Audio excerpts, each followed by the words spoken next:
Bon, alors aujourd'hui, c'est un Parlons Foot sur une bonne grosse connerie, comme écrit dans le titre, la Coupe du Monde 2026 à 48 équipes.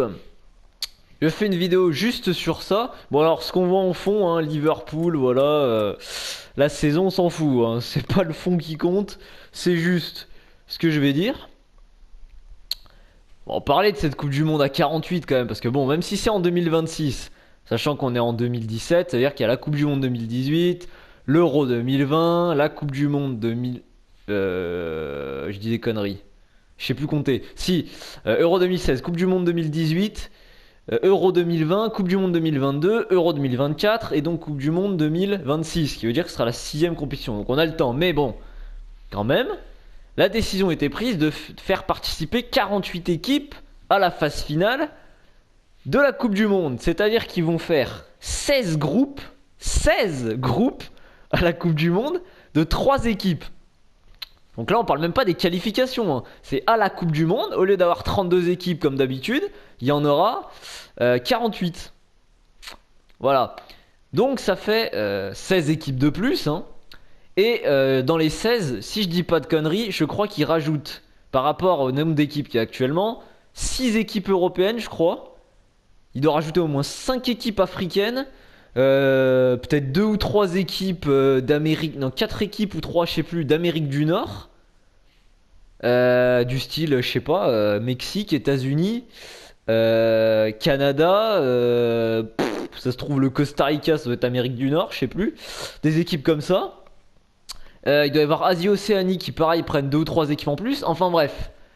Donc, il y aura beaucoup plus de petites équipes, visiblement. Donc, il y a deux avis. Il y a les gens qui disent oui, mais c'est super, plus d'équipes, c'est beau pour le football. Ceux qui aiment le foot, tu devrais. Non. Là, j'arrête tout de suite. Non. Cet avis-là, il faut l'enlever tout de suite. Qu'est-ce que ça va faire? On vient de voir un Euro 2016. J'ai pu voir quand même déjà plusieurs euros. C'est le pire Euro, la pire compétition que j'ai vue de l'histoire en termes de qualité. Elle est... Bon, de l'histoire, on va dire de mon histoire. Donc depuis les 5-6 dernières éditions, l'Euro 2016 est catastrophique. Pourquoi? Parce qu'il y a plus d'équipes.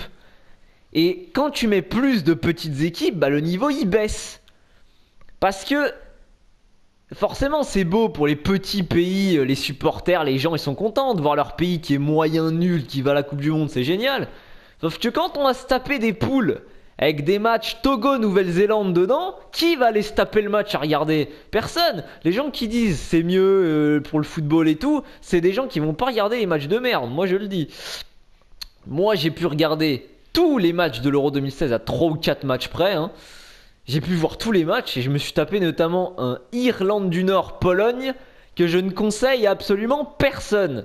Alors déjà Irlande du Nord-Pologne, c'est peut-être moins pire que voilà, j'ai pris en exemple Togo, Nouvelle-Zélande, hein, mais j'aurais pu en prendre d'autres. Peut-être qu'il y aura Canada contre Canada-Thaïlande. Super, tout le monde a envie de voir Canada-Thaïlande? Non, je suis pas sûr, non.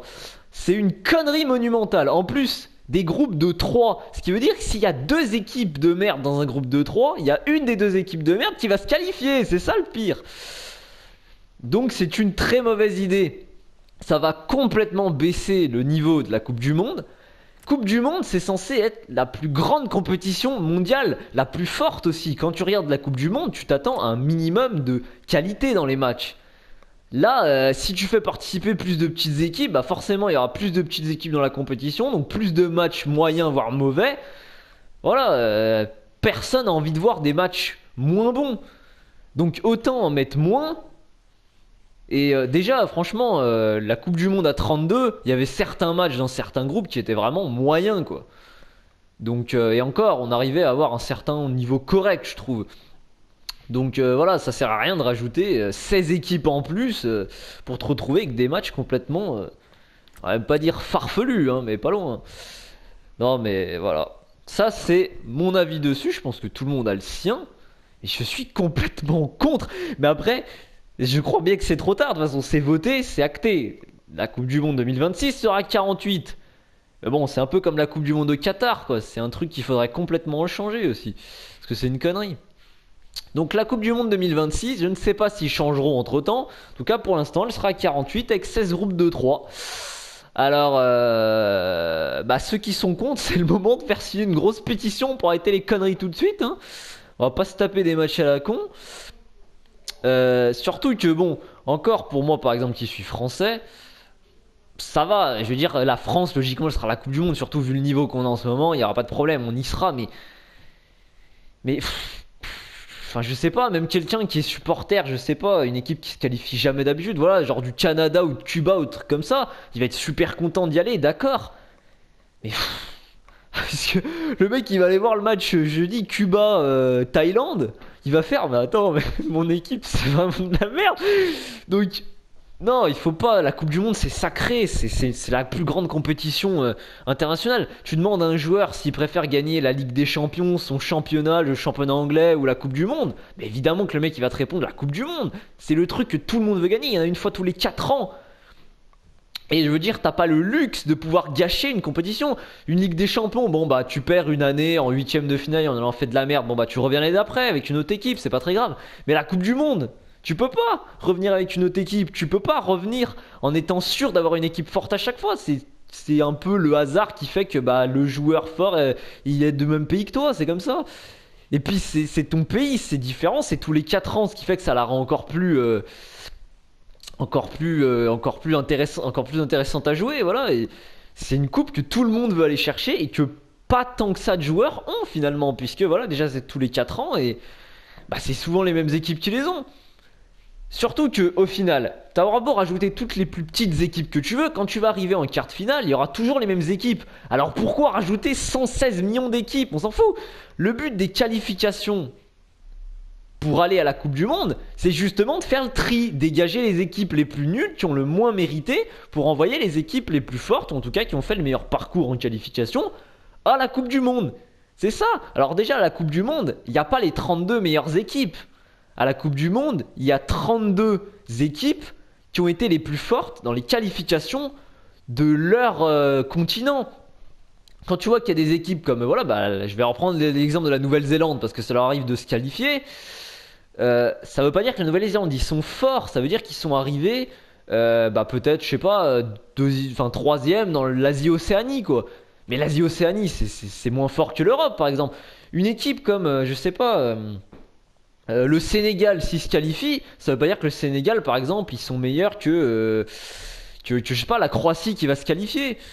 Et pourtant ils y sont tous les deux la Coupe du Monde parce qu'ils ont qualifié dans dans leur continent et chaque continent déjà n'a pas le même niveau. Donc c'est même pas les 32 meilleures équipes qui y vont. C'est 32 équipes qui ont fait les meilleurs parcours dans leur continent. Là on donne de l'opportunité à des équipes qui n'ont pas le niveau de la Coupe du Monde de jouer en Coupe du Monde. Et quel intérêt? D'accord, pour les pays qui y vont, c'est bien pour les gens, d'accord, mais non, enfin, c'est débile. C'est débile. Je veux dire, pour ceux qui aiment vraiment le foot, voir des matchs catastrophiques ou avec un niveau, mais je sais pas, niveau Ligue 2, quoi, même pas. Même pas. C'est catastrophique. On peut pas laisser faire ça. Il faut pas laisser les équipes comme ça, voilà.